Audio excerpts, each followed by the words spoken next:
नवीन recipe पाहण्यासाठी like करा, subscribe करा आणि ही घंटी वाजवा। नमस्ते, मी भाताचे पकोडे बनवते आहे।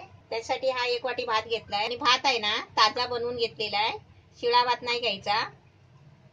रवा घेतलाय, 3-4 चमचे रवा घ्यायचा आहे। हे बेसन आपल्याला लागेल तेवढं घ्यायचं आहे, 4-5 चमचे।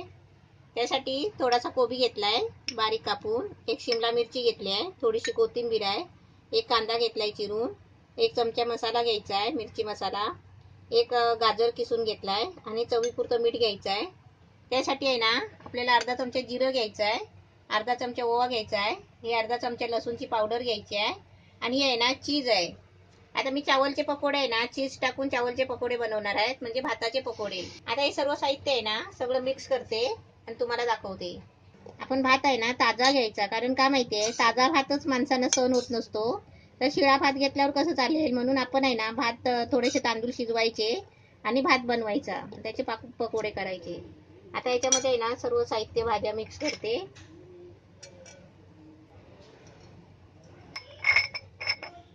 गाजर, थोडीशी कोथिंबीर आहे, अर्धा चमचा ओवा घेतलाय, अर्धा चमचा जिरं, हे अर्धा चमचा लसूणची पावडर, 1 चमचा मिरची मसाला, चवीपुरतं आपल्याला मीठ घ्यायचं आहे। हे सर्व साहित्य आहे ना भातामध्ये मिक्स करायचं, त्याच्यानंतर आपल्याला रवा आणि बेसन टाकायचं आहे।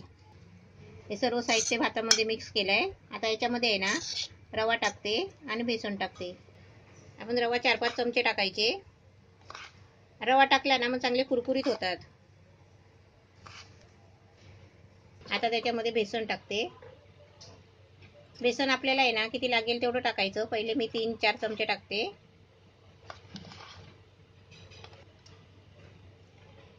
पाऊस पडायला लागला ना की आपल्याला कसं वाटतं एकदम काहीतरी मस्त झणझणीत खायला पाहिजे, त्यासाठी आपण आहे ना असे मस्त मस्त पकोडे बनवायचे। अजून 1 चमचा बेसन टाकते।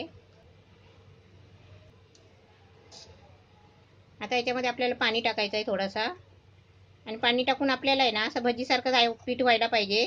असं जर आपलं बनलं नाही ना तर आपण थोडं 1 चमचा अजून बेसन टाकायचं। तर थोडंसं पाणी टाकते,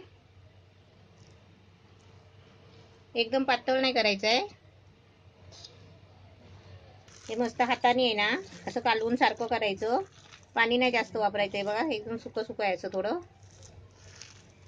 आणि याचे आपल्याला आहे ना जेवढे पाहिजे तेवढे छोटे छोटे गोळे पकोडे तळायचे। आता मी याच्यामध्ये आहे ना थोडा मी चीज भरणार आहे।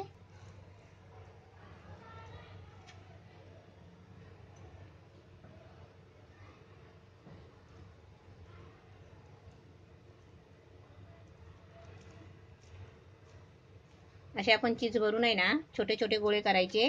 असे मस्त सगळे गोळे करून घेतले आहे पकोडे, आणि आता तुम्हाला फ्राय करून दाखवते। तेल गरम करायला ठेवलंय, तेल टाकलंय, मस्त असे सोडायचे तेलामध्ये, आणि तेलात सोडताना ना हळू सोडायचे। पकोडे टाकले ना की लगेच फिरवायची नाही, फक्त जरासे असे हलवून घ्यायचे आणि नंतर 1 मिनिटाने असे फिरवून घ्यायचे।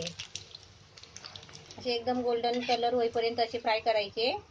आणि आपण फिरवल्यावर आहे ना थोडा मीडियम गॅस करायचा आणि असे फ्राय करून घ्यायचे। असा कलर आला ना गोल्डनचा मग आपण काढायचे। भाताचे चीज पकोडे मस्त छान झाले आहे, असे तुम्ही पण बनवा।